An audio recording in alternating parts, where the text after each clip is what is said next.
नमस्कार साथियों, कुछ बात करें यूट्यूब चैनल पर आपका बहुत बहुत स्वागत है। अभी 2-3 दिन पहले हमने एक समाचार पत्र में पढ़ा था कि प्रधानमंत्री महोदय अपने भोजन का खर्च स्वयं उठाते हैं।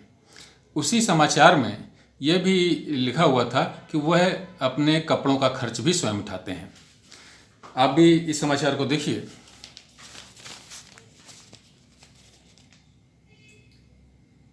तो ये समाचार सुन करके मुझे एक बात और भी याद आ गई। मैंने पहले भी कहीं पढ़ा था कि प्रधानमंत्री महोदय जब विदेश यात्राओं पर होते हैं तो अपनी यात्राओं को इस तरीके से व्यवस्थित करते हैं कि उनकी यात्राओं पर खर्च कम से कम आए।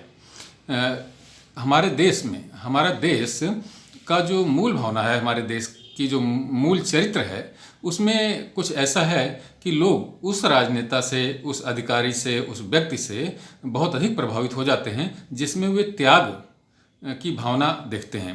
प्रधानमंत्री की ये जो सोच है, ये कि अपना खर्च स्वयं उठाएंगे, भोजन का, अपने कपड़े का, विदेश यात्राओं में बचत करेंगे, तो ये कुछ उसी तरीके की सोच है कि त्याग की भावना को प्रदर्शित करती है। साथियों, हमारा जो देश है वो उन्नत तभी हो सकता है जब हमारे उच्च पदों पर बैठे हुए लोग त्याग की सर्वोच्च भावना को प्रदर्शित करें अपने जीवन में, त्याग की भावना को आचरण में ला करके लोगों में संदेश दें। क्योंकि जो लोग सक्षम हैं वे सरकारी सुविधाओं का लाभ क्यों लें? उन्हें चाहिए कि अगर वो सक्षम हैं तो वो जैसे कि कंट्रोल से राशन सक्षम लोगों को नहीं लेना चाहिए। सब्सिडी जो सक्षम लोग ना लें, इस तरीके की त्याग की भावना अगर हमारे लोगों में होगी तो हमारा देश एक मजबूत राष्ट्र बनेगा, भावनात्मक स्तर पर भी और आर्थिक स्तर पर भी। अपने इन उदाहरणों के द्वारा प्रधानमंत्री महोदय शायद हमारे जनता के बीच में यही संदेश देना चाहते हैं।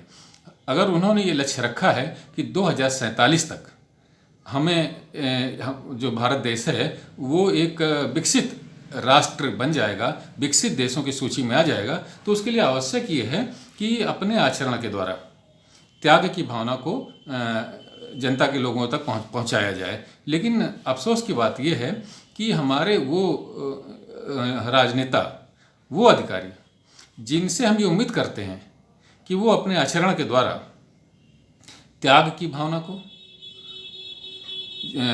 प्रदर्शित करेंगे, वो ही भ्रष्टाचार के दलदल में फंसते हुए नजर आ रहे हैं। आजकल आप देख रहे होंगे कि बहुत से राज्यों के जो प्रमुख राजनेता हैं वो भ्रष्टाचार की लपेट में हैं। वो कोई जेल में है, कोई जेल जाने के कगार पर है। इस तरीके का भ्रष्टाचार हमारे देश में घुन की तरीके से लगा हुआ है। 2047 तक हम लोग कैसे एक विकसित देश की सूची में आएंगे अगर हमारे उच्च पद पर बैठे हुए लोग इस तरीके से भ्रष्टाचार में लिप्त रहेंगे। हालांकि बात यह है कि भ्रष्टाचार अकेले उच्च पदों पर ही बैठे लोग भ्रष्टाचार में लिप्त हों और उनकी आलोचना की जाए, और नीचे के जो लोग हैं, हमारे आपके लेवल के जैसे लोग हैं, उनकी आलोचना ना की जाए, ये बात नहीं है। आलोचना तो हर व्यक्ति की होनी चाहिए, लेकिन जो उच्च पदों पर बैठे हुए लोग जब भ्रष्टाचार में लिप्त होते हैं तो दूसरे लोगों को इस बात का संदेश जाता है कि यार वो करते हैं तो हम क्यों ना करें। तो साथियों, बात यह है कि हमें अपने आचरण के द्वारा एक नैतिकता के उच्च स्तर का प्रदर्शन करना चाहिए, तभी हमारा देश एक मजबूत देश बन जाएगा। और प्रधानमंत्री महोदय की इस भावना को कि अपना खर्च स्वयं उठाएंगे, प्रधानमंत्री रहते हुए उन्हें ढेरों सुविधाएं प्राप्त हैं लेकिन वे उन सुविधाओं का लाभ नहीं लेते, तो ये एक संदेश है हमारे सबके लोगों के लिए कि वो एक देश को मजबूत बनाना चाहते हैं तो अपने आचरण के द्वारा भी उसको प्रदर्शित करना चाहते हैं। साथियों, हमारा भी कर्तव्य ये होना चाहिए कि हम भी अपने आचरण के द्वारा त्याग की भावना को और देश को मजबूत बनाने की भावना को प्रदर्शित करें। प्रधानमंत्री तो स्वयं भ्रष्टाचार से मुक्त हैं, तो इसीलिए वो किसी भ्रष्टाचारी को छोड़ना भी नहीं चाहते। लाल किले से 15 अगस्त को उन्होंने ये घोषणा भी करी और उन्होंने कहा कि आज कुछ लोग फंसे हुए हैं, कल कुछ और भी लोग फंसेंगे। इन्होंने देखिए क्या कहा, अभी ये अखबार है 2 सितंबर का, यानी कि कल का ये अखबार है। इसमें कह रहे हैं कुछ लोग जो हैं वो भ्रष्टाचारियों को बचा रहे हैं। ये सच है कि हमारे यहाँ भ्रष्टाचार को एक शिष्टाचार के रूप में समाज में लिया जाता है, जो कि हमारे देश के विकास के लिए बहुत घातक है।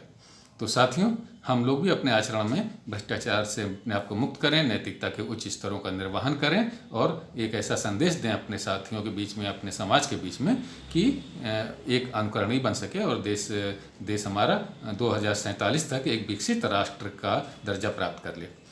आज के इस चर्चा में साथियों इतना ही, और कल किसी और मुद्दे पर आपसे बात होगी। तब तक के लिए नमस्कार। अनुरोध है कि अगर ये बातें पसंद आई हों तो इस वीडियो को लाइक कीजिए, शेयर कीजिए और इस चैनल को सब्सक्राइब जरूर कीजिए। बेल आइकन भी दबाइए जिससे हमारी चर्चाएं आपके पास आसानी से पहुंच सकें। जय हिंद साथियों, वंदे मातरम।